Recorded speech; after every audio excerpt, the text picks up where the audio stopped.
I'm Tiger Height, and I'm here to make WWE Smackdown and Pro Wrestling Majestic again. Overall, I liked the show. There was one thing that confused me, and then we need to have a conversation. But we're going to be kicking off with Asuka taking on Charlotte Flair. Is it for a title? No. Is it for a contendership? No. Is it just a match? Yes. There's nothing necessarily wrong with that, but these are two top contenders for the women's champion, and I kind of wish they talked about the whole controversy, but also, is Belair really hurt? She wasn't on the show at all, and the last time I checked, she was the champion when Io cashed in. Speaking of Io Sky, all of Damage Control come out, and Io drop kicks both of them for the disqualification. Why? This was a perfectly passable match. I mean, unless they're doing another triple threat, there was just no reason for this. You would want these two to beat each other up, right? Very strange. I like the match, though. And I guess Damage Control is looking a little more dangerous. There was a positive there. I'll give it an Orange Cassidy thumbs up.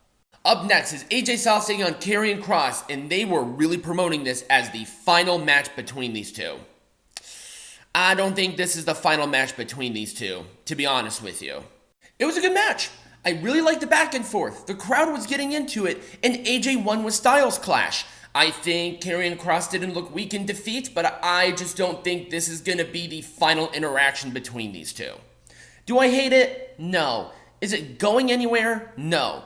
Could you book something a little bit better? You're damn right. So up next was an Edge segment, and he was out here for a very specific reason, and that was to challenge Sheamus for next week's show. And it's next week's show because that is number one in his hometown, and number two, he's 25th anniversary. It's next week, but he was out there to challenge Sheamus. And I look back, and I thought in my head, and I think they're right. I don't think these two ever had an interaction with each other. After 10, 15 years, I think Sheamus has been in the company for 15 years. At the very least 10. These two have never wrestled each other. I could be wrong. Comment if I am. Probably. These two had a nice little throwback where Sheamus in his YouTube workout channel had Edge on one day a couple of years ago, I think like 4 years ago, and Edge was like, yeah, this is the moment where I knew that I was ready to get back into the ring. I like that. I like that little throwback there, and it really showcases a lot of humility and a lot of friendship between these two that I know is the real deal. I liked it. I think this was perfectly acceptable, straightforward. This is going to be a good match. Full thumbs up. LA Knight taking on Top Dolla. Yeah. Sorry, I had to do it at least once. And it was a fine match. Obviously, LA Knight won with BFT. He had a promo after, but the thing is, what are we doing with LA? Can we have a program? Can we do a rivalry? Can we do something other than these random matches? I get it. He's on the show, still popular, but I think he would be a lot more popular, and you can capitalize on it if you put him in a program. Then he would be on TV constantly, instead of in these random matches against essentially jobbers. Orange Cassidy thumbs up. The match was better than I expected. Ashante the Adonis looked like he was going to go hiking. I thought that was kind of funny. Designer backpacks are weird. This is where I got confused. So it was Santos Escobar challenging Austin Theory for the United States champion. And there was a pre-match attack a little bit before, backstage, where Santos' leg got hurt. He was walking out to the ring, and obviously we had another attack from Austin Theory attacking the leg. But then out of nowhere, Adam Pearce put Rey Mysterio in this spot. Was Rey Mysterio supposed to beat Santos Escobar a couple of weeks ago in this invitational? That would have been a really bad choice. And this was too. Santos is popular. He is the future. And they are not striking while the iron is hot. Rey Mysterio, he's a Hall of Famer. He's already popular. He could kick a bag of puppies, and people would blame the puppies. These two had a fine match. I liked it, and Rey Mysterio won with dropping the dime. Rey Mysterio is the United States champion. I think this was always the thing. But because Rey Mysterio got hurt, Santos had to be put in this position. But I thought Santos was the right call. It's so weird. Are they going to break up LWO? Is Santos going to become a heel now? I think he should stay within the United States Championship picture. But now Rey Mysterio, who's his stablemate, is the United States Champion.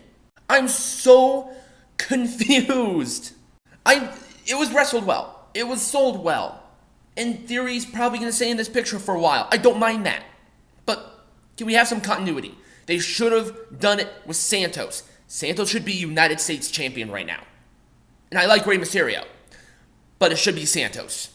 Look to the future. Orange Cassidy thumbs up at the end of the day. And here's where we're going to have a conversation. Bloodline segment. We had Jimmy Uso's explanation. He attacked Jey not because he wanted to... How can I word this? Jimmy attacked Jey so Jey doesn't turn into Roman. Because essentially, it is absolute power corrupts absolutely. That was his justification. Is it a justification? I see it, but at the same time, I don't see it. And also, we had a whole snafu. Jey comes out. That's when the explanation happens. Jimmy walks out. You have Roman Reigns and Solo Sikoa getting attacked by Jey. He got the advantage on both of them. Jey calls Jimmy back to the ring. And Jimmy thought that Jey was going to hug him. Jey super kicks him. And then Jey quits. Like, the company. I'm confused. There would have been a much better way to do this, but here's where we're going to have a conversation. I'm hearing through the grapevine that this is an IRL situation where Jey's contract is up at the end of this month, and he has not re-signed with the company. And to what I'm hearing is that he wants to take some time off from wrestling altogether and then probably go back to the E. But you have the AEW cult saying that he's going to AEW. Okay, he ain't going to AEW. It just, I cannot see it. Also, if Jey was really leaving, they would do it quietly. They wouldn't do this big rigmarole. Seriously, they wouldn't have done that. They would have had Jimmy come out, explain why he did it, and then no more mentioning it. They would have quietly negotiated. That would have been it. Because Jey did this, I am convinced that he is going to resign like what CM Punk did all those years ago. Same situation. How are they going to follow that up? I don't know. But Jimmy is not with the Bloodline. I am going to assume that Roman is going to face Jimmy now. And Jey's absence in him leaving the company is going to be the justification. They're waiting till WrestleMania for Jimmy to face Jey. Is Jimmy the guy to beat Roman? Nah, I don't think so. I think Cody is the guy. But we're going to have these two wrestle, Jimmy and Roman. And that's when Jey is going to return. Roman is on a limited schedule. So if Jey wants to take some time off, take some time off. Let Jimmy have the program with Roman, then come back and face Jimmy, screwing him out of Reigns. That delays Roman facing Cody for Mania, and then you set up the Usos all at the same time. That's my theory, and I'm right all the time. And that was SmackDown. Did you like the show? Let me know in the comments either right next to me over here or down below in the description wherever you're watching this on. Subscribe to the channels on YouTube and on TikTok. Become a patron at patreon.com/MPWMA. And also get some hats. All of that will be linked in the bio or in the description. And as always, be majestic.